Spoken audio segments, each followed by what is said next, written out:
하나님 말씀입니다. 마태복음 18장 1절에서 10절까지의 말씀입니다.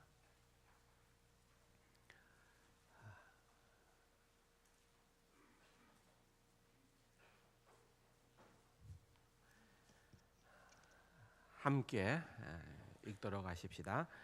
그때에 제자들이 예수께 나와 이르되 천국에서는 누가 크니까? 예수께서 한 어린아이를 불러 그들 가운데 세우시고 이르시되 진실로 너희에게 이르노니 너희가 돌이켜 어린아이들과 같이 되지 아니하면 결단코 천국에 들어가지 못하리라.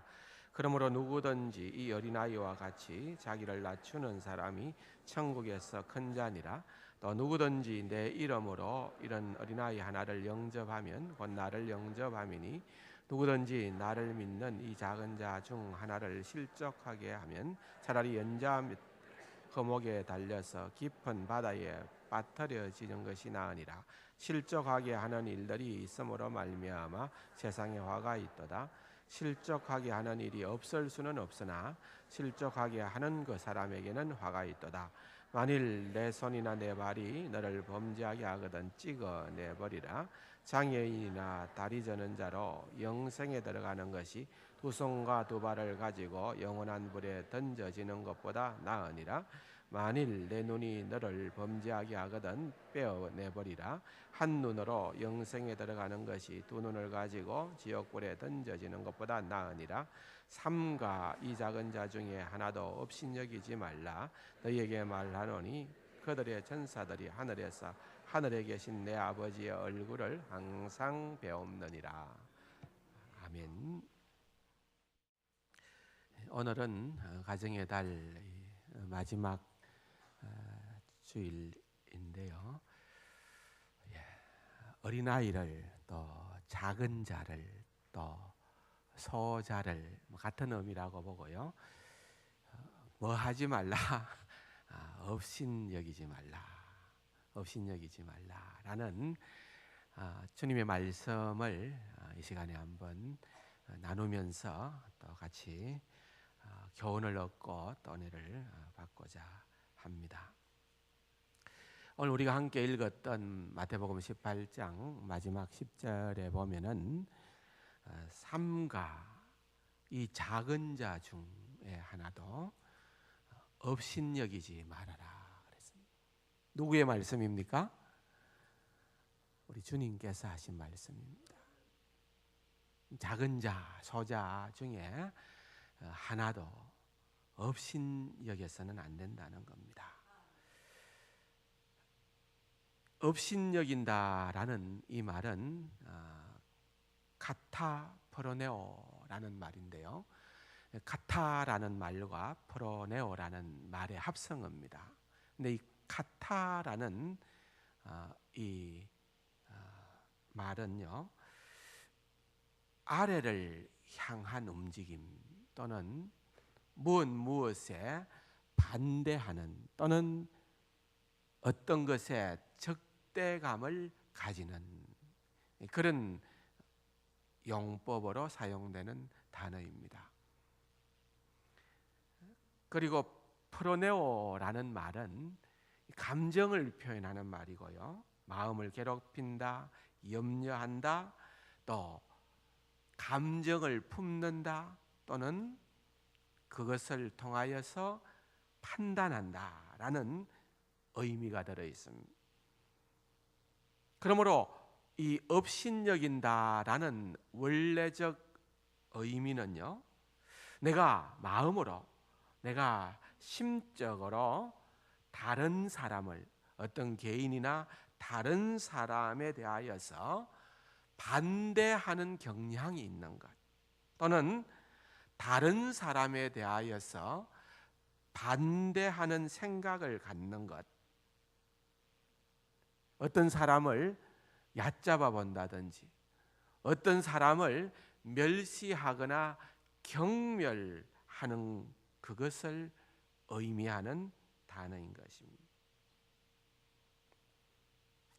그러니까 작은 자를 그렇게 멸시하거나 경멸하거나 그렇게 업신 여기지 말라 그 말입니다.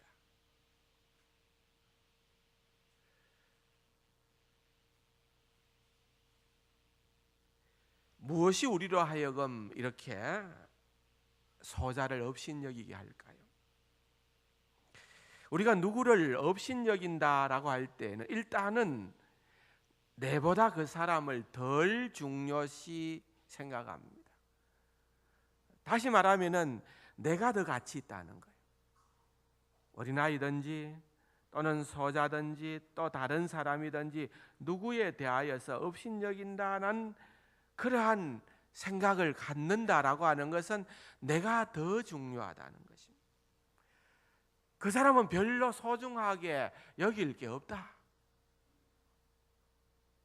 옛날에 우리 아이들에 대해서, 우리 자녀들에 대해서 부모가 가진 그런 어떤 특별한 권한이라고 착각했던 것이, 부모는 자녀를 함부로 할 수 있다. 자녀는 내 소유물이다. 내 전유물이다. 그래서 내가 야단도 마음대로 치고 때리기도 마음대로 하고 내가 원하는 대로 할 수 있다. 그렇게 착각을 했다는 거죠. 덜 중요한 존재로, 내가 중요하고 우리 자녀들은 덜 중요한 그러한 존재로 생각을 했다는 것입니다.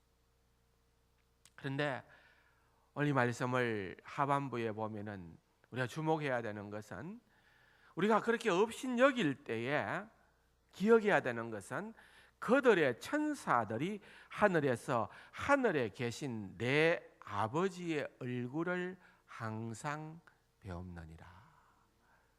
무섭죠?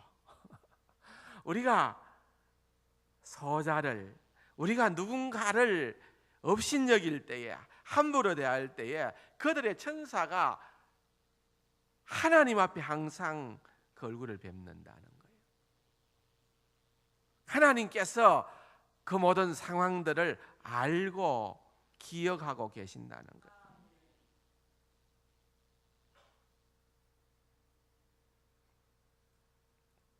그와 같은 태도는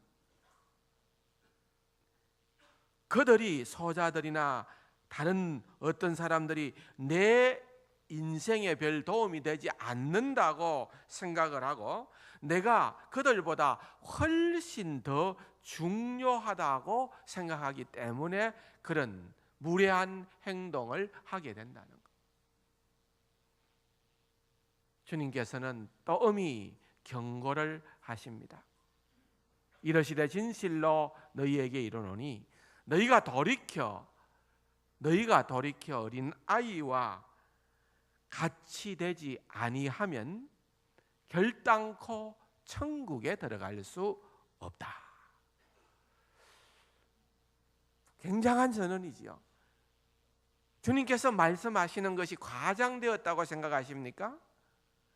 아닙니다. 주님은 하나를 얘기하기 위해서 지금 열을 얘기하는 것입니까? 그렇지 않습니다. 주님은 지금 진리를 말씀하고 계시는 것입니다. 왜 우리가 소자를, 누군가를 업신 여기게 됩니까? 그것은 바로 우리가 교만의 태도를 갖고 있기 때문에 그렇습니다. 교만의 죄. 참 우리를 가장 쉽게 무너뜨리는 그런 죄가 바로 교만의 죄입니다. 사탄은 교만해서 하나님께서 즉각적으로 그를 형벌을 주는 거죠. 하늘에서 쫓아내어 버립니다. 아담과 하와가 금단의 열매를 먹습니다. 먹지 말라는 열매를 먹습니다. 왜요? 그것 먹으면은 눈이 밝아져 하나님 같이 될 것이다. 그러니까 우린 피조물인데 피조물은 피조물의 위치가 있는 거예요. 그렇잖아요. 그런데 우리가 창조주의 위치가 된다는, 이게 교만이에요. 교만. 결과로 어떻게 됩니까? 에덴 동산에서 즉각적으로 쫓겨나게 되는 것입니다. 여러분, 쫓겨난다는 거예요. 교만한 자는 결과가 쫓김입니다. 그러면 누가 천국에 들어가느냐? 누가 하나님의 백성이냐? 교만한 자가 아니라 겸손한 자라는 것입니다. 천국 백성의 특징을 한마디로 얘기하면은 겸손이라는 것입니다. 겸손이라는 것입니다. 오늘 본문에서도 누구든지 이 어린 아이와 같이 자기를 낮추는 자, 자기를 낮추는 자, 겸손한 자는 천국에서 큰 자니라. 그러므로 우리의 삶에 반드시 기억해야 되는 것은요, 사도 바울이 그렇게 얘기하지 않습니까? 먹든지 마시든지 무엇을 하든지 우리의 모든 삶은 하나님의 영광과 관련되어 있는 것입니다. 내가 주의 일을 특별히 신경 써서 하는 것도 있지만은 우리의 모든 삶이 다 하나님과 관련이 되어 있는 거예요. 그래서 내가 정말 아무리 하찮은 일이라고 하더라도, 아무리 사소하게 사람들을 평가하거나 대한다 하더라도 그것의 결국은 하나님과 관련이 있다는 것입니다. 우리 주님께서 뭐라고 말씀하십니까? 내가 너희에게 진실로 이른다. 너희가 여기 내 형제 중에 지극히 작은 자 하나에게 한 것이, 지극히 작은 자 하나에게 한 것이 곧 내게 한 것이니라. 우리가 그것을 기억해야 되는 것입니다. 그렇다고 하면은 우리가 다시 한번 정의를 내려봐야 됩니다. 누가 작은 자인가? 누가 소자인가? 물론 오늘 본문에서 어린아이를 데려다가 주님이 교훈을 주시지만은 이 소자라는 것, 작은 자라는 것이 그냥 신장, 키가 작거나 연령이 제한되거나 이런 자가 아니라 사실은 마음의 태도에 관련되어 있다는 사실을 우리가 놓쳐서는 안 된다는 것입니다. 하나님께서 사울을 이스라엘의 첫 번째 왕으로 삼았습니다. 사울은 그 키가 보통 사람들보다 월등히 컸습니다. 그죠? 그 머리가 보통 사람들 어깨 위에 있다. 그런데 키가 컸기 때문에 그가 왕으로 택함을 받은 것이 아닙니다. 그가 자신을 스스로 작은 자로 여겼기 때문에 그렇습니다. 사무엘이 이르되 왕이 스스로 작게 여길 그때에, 왕이 스스로 작게 여길 그때에 이스라엘의 지파의 머리가 왕이 되지 아니했습니까? 중요합니다. 작은 자로, 자신을 소자로 여기는 데에 그리스도인의 소망의 출발점이 생기는 것입니다. 솔로몬도 마찬가지입니다. 나의 하나님 여호와여, 주께서 종으로 종의 아버지 다윗을 대신하여 왕이 되게 하셨사오나 종은 뭐라고요? 작은 아이라. 솔로몬이 얘기합니다. 종은 작은 아이입니다. 저는 소자에 불과합니다. 여러분, 솔로몬보다 지혜롭습니까? 여러분, 솔로몬보다 더 많은 힘과 권력을 가지고 있습니까? 그런 사람은 이 자리에는 아무도 없습니다. 솔로몬이 나는 작은 아이라고 그랬습니다. 하나님께서 미디안의 족속으로부터 이스라엘 백성들을 구원하시기 위하여서 택한 그런 사사가 바로 기드온입니다. 그런데 기드온 그도 하나님 앞에서 어떻게 얘기를 합니까? 오 주여, 내가 무엇으로 이스라엘을 구원하리이까? 보소서, 나의 집은 므낫셋 중에 극히 약하고 나는 내 아버지 집에서 가장 적은 자니이다. 감이 오십니까? 하나님께서 사용하시는 사람은 겸손한 자라는 것입니다. 자신을 작은 자로 여길 줄 아는 자라는 것입니다. 사도 바울도 그가 주님의 일을 얼마나 위대하게 했습니까? 그럼에도 불구하고 그는 늘 고백합니다. 나는 사도들 중에서 가장 작은 자요, 나는 사도들 가운데에서 가장 나중된 자다. 내가 가장 작은 자요, 가장 나중된 자다. 주님께서 3년 동안 제자들을 훈련시켰습니다. 그리고 난 다음에 다락방에서 최후의 만찬을 하시고 주님께서 정말 준엄한 명령을 그들에게 주실 때에, 최고의 명령을 주실 때에 제자들을 부르신 호칭이 우리가 기억을 해야 됩니다. 작은 자들아, 작은 자들아, 작은 자들아. 소자라는 말입니다. 작은 자들아, 작은 자들아. 내가 너희에게 새 계명을 준다.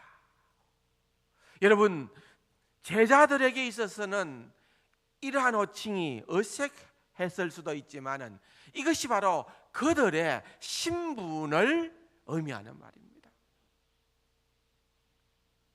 그리스도인은 누구나 예외가 없습니다. 하나님의 백성은 자신을 스스로 생각할 때에 작은 자다.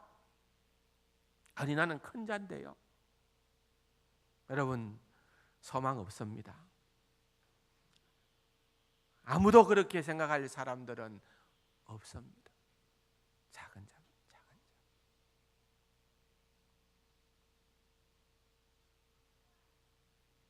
동의하십니까? 예수님이 제자들을 향해서 작은 자들아고 했으면은 예수님이 우리를 보고 큰 자야 이렇게 얘기할 리는 만무합니다. 작은 자들아.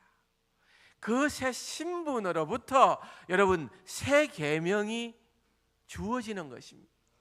새 계명을 주노니 서로 뭐라고요? 사랑하라. 서로 사랑하라. 여러분, 서로 사랑하는 것은요 그냥 되는 것이 아닙니다. 내가 새 신분이 되었을 때에 가능한 일입니다. 내가 큰 자라고 생각하는 자는요 다른 사람을 비판합니다. 다른 사람을 정죄합니다. 내가 더 중요하다고 생각합니다. 그러나 그것은요 착각이죠. 바리새인들이, 서기관들이, 율법주의자들이 다 스스로 내가 더 우월하다, 내가 잘났다, 내가 심판의 잣대다, 그렇게 착각을 했죠. 주님이 제일 싫어했습니다. 이 회칠한 무덤아. 주님은 철두철미 그러한 사람들을 멀리했습니다.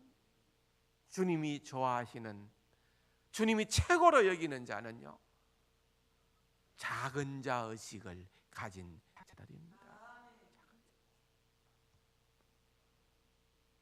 작은 자 의식을 가진 사람이 어떻게 남을 정죄할 수 있습니까? 작은 자 의식을 가진 사람이 어떻게 누구를 비판하고 심판할 수 있습니까? 없어요. 겸손할 수밖에 없고, 사랑할 수밖에 없고, 감사할 수밖에 없고. 여러분, 내가 신분이 변화되었는가? 내가 신앙생활을 얼마나 오래 했느냐? 내가 타이틀이 뭐냐? 내가 교회에서 얼마나 열심을 내어서 일을 하느냐? 그런 것들이 중요한 것이 아니라 내가 정말 그리스도 안에서 새로운 신분의 소유자가 되었느냐? 뭘로 알 수 있느냐는 거예요. 내가 교만한가? 그렇지 않으면 내가 겸손한가? 내가 작은 자로 설 수 있는가? 그렇지 않으면 내가 큰 자라고 착각하는가? 내가 작은 자로 여기는 사람은 사랑할 줄 아는 사람입니다. 사랑의 언어를 뱉을 수 있는 사람입니다. 여러분, 내가 작은 자가 아닌 사람이면 늘 정죄합니다. 늘 다른 사람을 잣대를 가지고 비판합니다.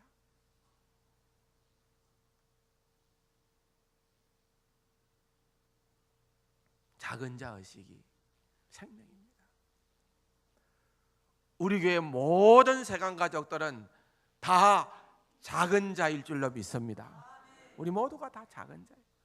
누구도 예외 없습니다. 한 사람도 예외 없습니다. 다 작은 자예요.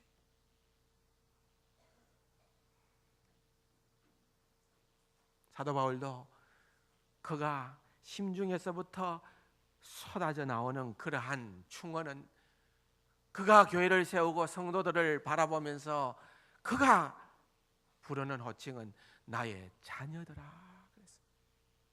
연령적으로 다 어리기 때문에 그랬을까요? 아닌 줄로 믿습니다. 영적인 자녀들이라는 거예요. 작은 자들이라는 거예요. 그래서 작은 자라. 사도 요한도 그의 서신서에서 거듭 강조하는 그런 것들이 바로 계속해서 자녀들하는 거예요. 자녀들. 여러분 명심하시기를 바랍니다. 다른 사람들이 작다는 생각을 하지 않는 가장 쉬운 길은 하나님 보시기에 내가 얼마나 작은 자임을 깨닫는 것입니다. 내가 얼마나 하나님 보시기에 작은 자임을 깨달을 때에 다른 사람이 작지 않다는 것을 알게 되는 것입니다. 사도 바울이 로마서 14장에서 내가 어찌하여 내 형제를 비판하느냐 어찌하여 내 형제를 업신여기느냐. 여러분, 작은 자가 아니기 때문에 그렇게 된다는 겁니다. 형제를 비판하고 형제를 업신여기는 그런 자는 교만한 자라는 겁니다. 그러한 자는 겸손과는 상관이 없는 자라는 것입니다. 제발 부탁입니다, 여러분. 그리스도인은 언어가 바뀌어야 됩니다. 생각이 바뀌어야 됩니다. 신앙생활 아무리 열심히 해도요, 이거 안 바뀌면은요 가장 불쌍한 자입니다. 가장 불쌍한 자예요. 어떤 사람들은요, 어떻게 그렇게 모이면은 그렇게 상대방을 헐담하고 비판하고 업신여기고 심판하고 그러는지 모르겠어요. 영적으로 너무 잘못 훈련되어서 그래요. 여러분, 이건요 오늘 본문에 보세요. 로마서 14장 방금 읽은 이 본문의 하반부에 우리가 다 하나님의 심판대 앞에 서리라, 이걸 몰라서 그래요. 내가 비판하거나 내가 업신여기거나 내가 상대방을 무시하거나 욕을 할 때에 결국은 하나님의 심판대 앞에 내가 서야 된다는 것을 모르기 때문에 그런 거예요. 망각했기 때문에 그런 거예요.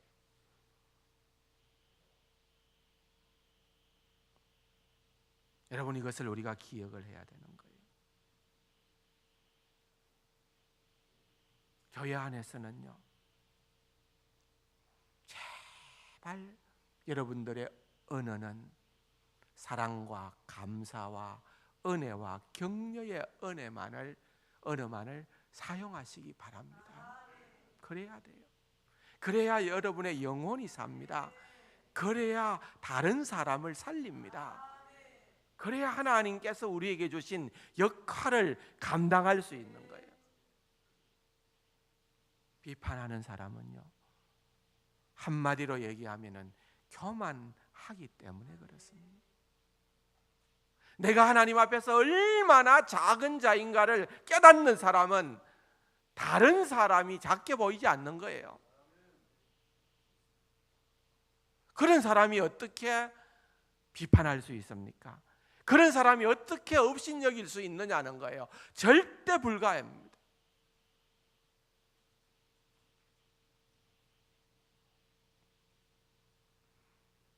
여러분, 오늘 주님의 이 말씀, 업신여기지 말라는 이 명령이 어떤 상황 가운데에서 나왔습니까? 오늘 본문 1절에 보면은 그때의 제자들이 예수께 나와 이르되 천국에서 누가 크니까?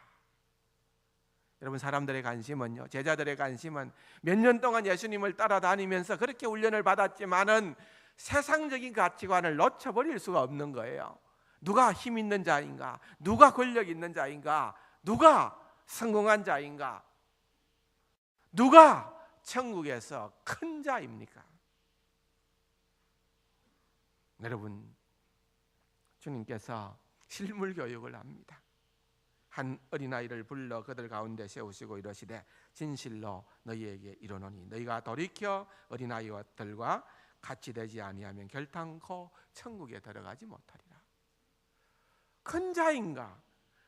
천국은 이미 들어간 보정수표처럼 착각하고 있는 거예요. 누가 천국에 들어가서 큰 자입니까? 근데 주님의 답변은 놀랍습니다. 너희들이 돌이켜 어린 아이와 같이 되지 아니하면은 천국에 결단코 들어갈 수가 없다. 천국 밖에서 큰 자 하십시오. 그건 무슨 의미가 있습니까? 아무런 의미가 없습니다. 아무런 의미가 없습니다. 여기에 우리가 좀 눈여겨봐야 될 단어가 돌이켜라는 거예요. 돌이켜라고 하는 이 말은 조금 약한 번역입니다. 정확한 번역은요, 여러분 교회 오실 때에 자동차를 몰고 오면은 신호를 받습니다. 좌회전 신호를 받으면은 좌회전하고 우회전 신호를 받으면은 우회전하고 직진 신호를 받으면 직진합니다. 그런데 돌이켜라고 하는 것은 유턴을 의미해요. 유턴. 그러니까 내가 지금까지 생각하던 방식, 내가 지금까지 살아온 그 방식을 180도 돌이키는 거예요. 유턴하는 거예요. 그러니까 내 생각을 가지고 그대로 신앙생활 하는 그것은요, 돌이킨 게 아니에요.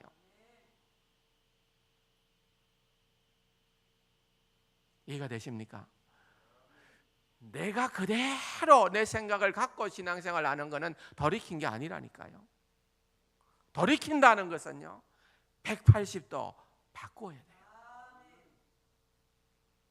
내 생각이 아니라 하나님이 생각하는 그 방식으로 나아가는 것입니다. 일찍이 이사야는 얘기합니다. 하늘이 땅보다 높은 같이. 여러분, 하늘이 땅보다 높은 같이 얼마나 큰 차이입니까? 내 길은 너희의 길보다 높으며 내 생각은 너희의 생각보다 높음이니라. 여러분, 얼추 비슷하면은 대충 돌이키면 됩니다. 그런데 그럴 수 없다는 것입니다. 우리가 180도 돌아서지 않으면은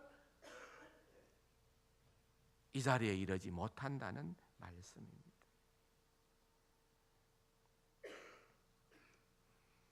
따라서 다른 방법 없습니다. 다른 방법 없습니다. 성경은 얘기합니다. 오직 겸손만이 업신 여기는 것을 극복할 수 있습니다. 예수님께서 마음과 생각의 전환이 필요함을 입증하신 후에 말씀하시기를 누구든지 어린아이와 같이 자기를 낮추는 사람이 천국에서는 큰 사람이다. 누구든지 어린아이처럼 자기를 낮추는 사람이. 뭐가 기억이 납니까? 주님이 일찍이 말씀하신 산상수훈의 첫 번째 복이죠. 뭡니까? 심령이 가난한 자는 복이 있나니 천국이죠, 이것이요. 심령이 가난한 자. 여러분, 심령이 가난한 자가 뭡니까? 얘기하면은 겸손한 자입니다. 내 힘과 내 능력으로 살아가는 것이 아니라 하나님께서 공급해 주시는 그 힘과 은혜로 살아가는 자를 의미하는 것입니다. 그렇다고 하면 왜 겸손만이 해결책입니까? 여러분, 겸손한 사람만이 자신의 부족함, 자신의 무능력, 자신의 모든 약점, 나의 가치 없음을 유일하게 인식할 수 있는 사람입니다. 그러므로 겸손한 사람의 특징은 자기에게 일어난 모든 일에 대하여서 감사할 줄 아는 사람입니다. 왜 그렇습니까? 이건 내가 받을 자격이 없는데, 그렇잖아요. 이건 내가 받을 자격이 없는데 은혜로 내게 주어졌기에 자동적으로 반응하는 것은 감사입니다. 감사. 겸손한 자의 특징은 감사예요. 감사. 그 사람의 입술에서 감사가 터지는가, 원망과 불평이 터지는가, 내가 겸손한 자인가, 내가 교만한 자인가 알 수 있는 시금석이 된다는 것입니다.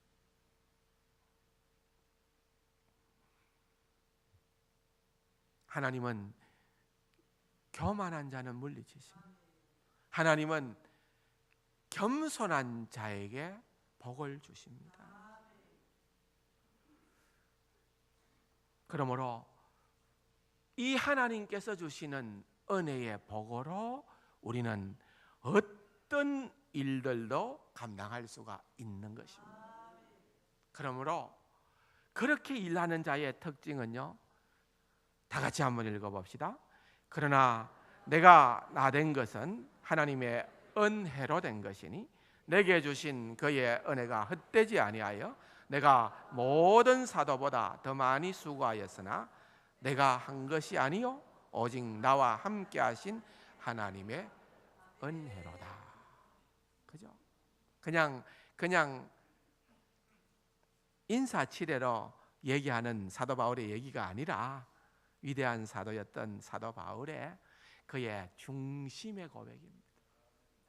나의 나된 것은, 내가 지금 이렇게 주의 일을 하게 된 것은, 내가 오늘 이 자리에 서게 된 것은, 내가 지금도 신앙생활 하게 되는 것은, 여러분 모두가 다 하나님의 은혜라. 여러분 잘 돼도 하나님의 은혜요, 못 돼도 하나님의 은혜입니다. 2부 예배 마치고 잠시 카페테리아에서 또 교제를 나누는데요, 우리 집사님 한 분이 출장을 갔는데 부천에서 하여튼 차를 탔대요. 택시를 탔는데 택시 운전사가 그 얘기를 하더라는 거예요. 이번에 그 세월호에 다녀온 겁니까? 거기에 수학여행을 가서 그렇게 참 안타까운 일이 벌어졌는데 그 택시 기사의 아들인지 딸인지 모르겠는데 자녀도 그 학교를 다녔대요. 근데 어떤 일이 있어가지고 뭐 공부를 못했던지 어떤 일이 있어가지고 잘렸대요. 그래서 전학 갔대요. 안산에서 다른 지역으로 전학 갔대요. 근데 그 아이가 수학여행 대상자래요. 그러니까 공부를 못해도 살 수 있는 기회도 있고요. 그렇잖아요. 막 공부 잘한다고 너무너무 폼 잡을 것도 아닌 것 같고요. 그러니까 우리가 생각해 보면은 다 하나님의 은혜다. 크게 보면은 하나님의 은혜인 거예요. 그래서 하나님의 은혜를 아는 사람들은 늘 감사하는 겁니다.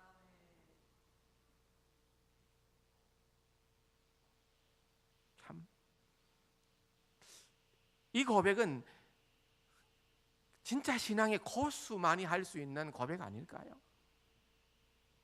나의 나된 것은 하나님의 은혜다. 전적으로 하나님의 은혜다.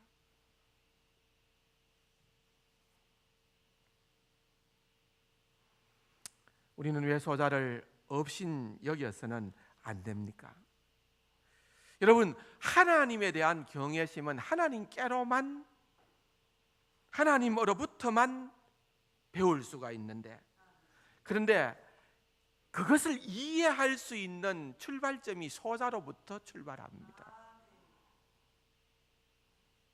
시편에 있는 말씀입니다. 다 같이 한번 읽어볼까요? 너희 자녀들아 와서 내 말을 들으라. 내가 여호와를 경외하는 법을 너희에게 가르치리라. 너희 자녀들아, 소자들아, 이 말이거든. 너희 자녀들아, 너희 소자들아, 너희 작은 자들아, 와서 내 말을 들으라. 그럴 때 너희가 소자일 때에 내가 여호와를 경외하는 법을 너희에게 가르치리라. 또한 하나님은 소자를 실족하게 한 사람 모두에게 엄중한 경고를 오늘 본문에서 하고 있습니다. 6절의 말씀입니다. 누구든지 나를 믿는 이 작은 자 중 하나를 실족하게 하면 차라리 연자맷돌이 그의 목에 달려서 깊은 바다에 빠뜨려지는 것이 나으니라 그랬습니다.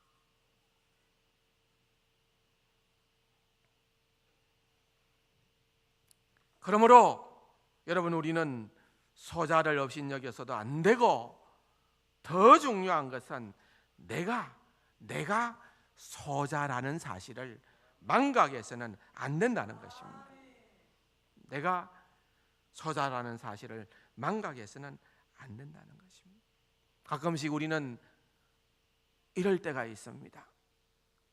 우리가 함부로 사람들을, 또한 어린아이들을 대할 때에 우리가 업신여기게 되는 것은요, 그들이 영적인 것을 이해하기에는 너무 어리다고 생각해서, 우리 판단이에요.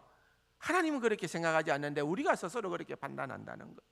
또 하나님과 인생에 대한 그들의 질문들과 의견들을 무시해요. 그건 나중에 하면 돼, 좀 더 있다가 하면 돼. 왜? 내가 지금 바쁘니까. 왜? 내가 지금 더 중요하다고 생각하고 있는 그런 것들이 있으니까 뒤로 하는 거예요.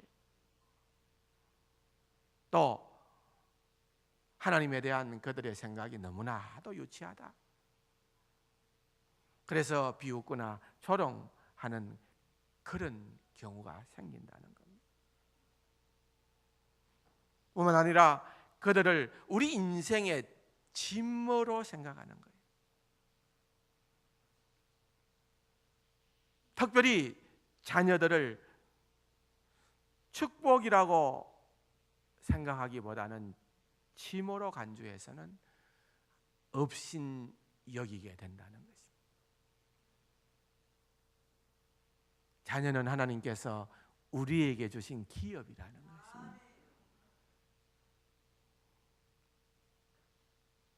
그러므로 여러분, 우리는 이러한 부분들을 정말 심각하게 생각을 해야 되는 것입니다.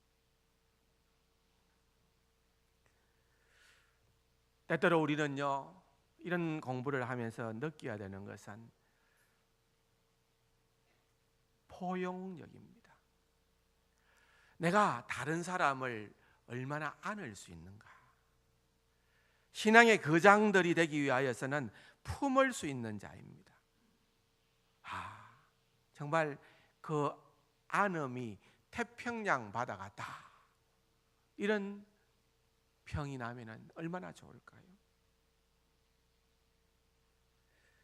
포용력이란 지혜가 부족하거나 아직 덜 성숙한 사람들을 관대하게 봐주고, 또 그들이 정말 하나님의 방법, 하나님의 방식대로 살아갈 수 있도록 기도하고 도와주는 것이 포용력입니다.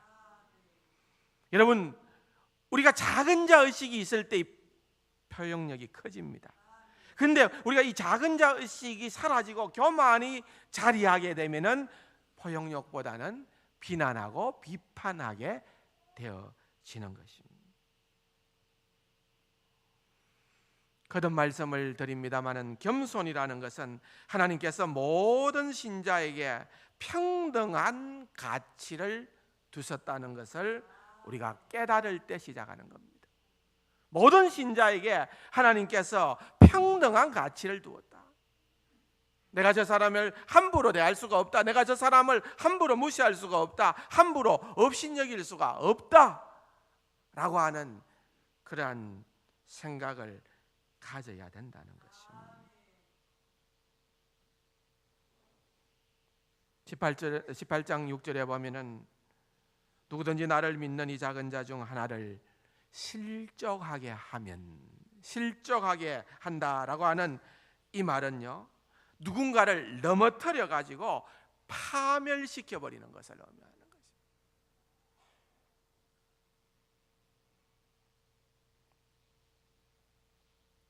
여러분, 서로를 향하여서 바라볼 때에 하나님께서 바라보시는, 하나님께서 사랑의 눈으로 바라보는 그 시선을 가지고 다른 사람들을 바라보시기를 바랍니다. 내가 말을 할 때에도 하나님의 사랑의 언어로서 다른 사람들에게 말할 수 있기를 바랍니다. 우리 연약함이 있잖아요. 약점이 있잖아요. 부족함이 있잖아요. 다 있습니다. 없는 사람이 없습니다. 근데 그것 물고 늘어지라고 하나님은 우리에게 그 약점을 보여주신 게 아니에요. 그 약점을 서로 보완하라고, 서로 힘이 되어 주라고 하나님께서 우리에게 기회를 주시고 계신다는 것입니다. 그래서 우리가 예수님의 생애를 생각을 해보면요, 예수님은 철두철미 이렇게 겸손하게 죽기까지 자신을 낮추시고, 이 땅에 인간의 몸을 입으시고 죽기까지 자신을 낮추어서 우리를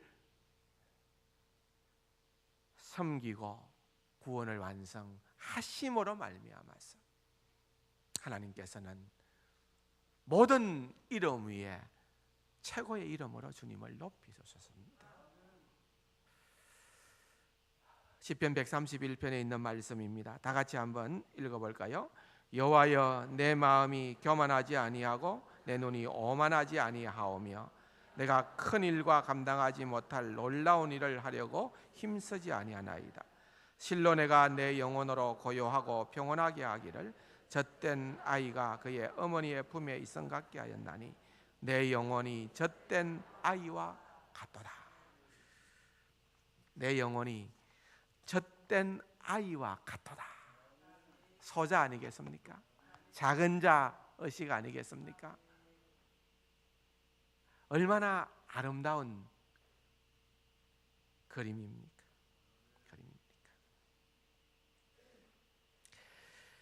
마지막으로 우리 한번 감히 이렇게 결단해 보기를 원합니다. 다 같이 한번 읽어볼까요? 나는 하나님 나라에 있는 그 어떤 신자의 가치도 깔보지 않는다. 여러분 잠깐만요. 나는 하나님 나라에 있는 그 어떤 신자의 가치도 깔보지 않는다. 아멘이십니까? 업신여기지 말라는 거예요. 비판하지 말라는 거예요. 깔보지 말라는 거예요. 두 번째로 나는 누구든 그 장점을 보고 존경하겠다.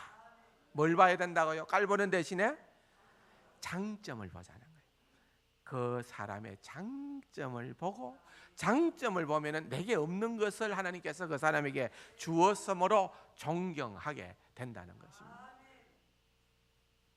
세 번째로 다 같이요. 나는 하나님께서 내게 주신 모든 것에 감사함으로 겸손을 보이겠다. 예.